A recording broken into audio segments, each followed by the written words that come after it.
I'm Ann Burgess. I'm a professor of psychiatric nursing in the Connell School of Nursing at Boston College. My area of clinical work is in psychiatry and psychiatric nursing, but my research is with victims. It's with serial killers, trauma, a variety of things in terms of crime. My research really started back in the early 70s when I was part of a project that was looking at rape victims coming into a large city hospital right here in Boston. And I partnered with Linda Lytle-Holmstrom, who was in the Department of Sociology, also here at Boston College. And over a one-year period, we saw 146 people between the ages of 3 and 73.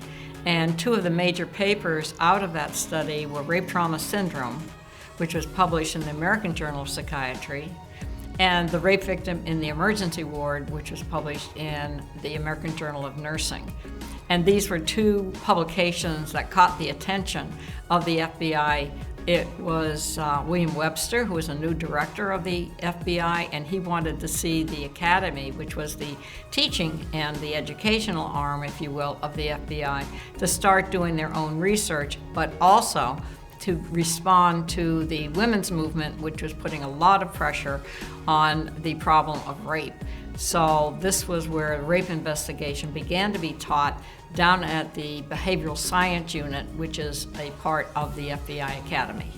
One of the major research projects was on profiling, and there had been two objectives, if you will, of the profiling study. One was to do a study of 36 serial killers in which we identified characteristics and patterns. But the second was on profiling.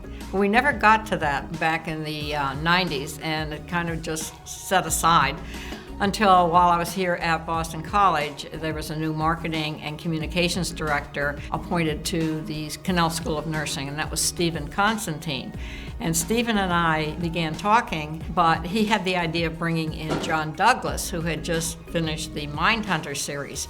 And so we ran a big conference for the students, we call it Mastermind, to talk about the work that I had done bringing methodology to bear on the profiling. And so the book, A Killer by Design, is really based on the early history of criminal profiling, as well as studies and reports on the crimes of the serial killers.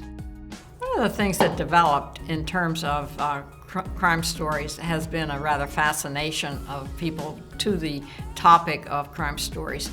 And so we're often asked, well, why bring out something now that there's been so much attention to? And I think there are several answers to that question. One, the work is not done, that there still are many, many victims and many, many offenders, and there needs to be some more attention to this to decrease. Our goal is to decrease victimization. And then also I think it's time, because of the Me Too movement has really picked up, that these traumas that occurred years ago are finally being brought to the surface so that more and more women and men are coming forward to talk about their early victimization and how the trauma has affected them over the years. So I think bringing attention to the victim as part of the triad, if you will, of offender and victim is very timely and is something that we should be paying attention to.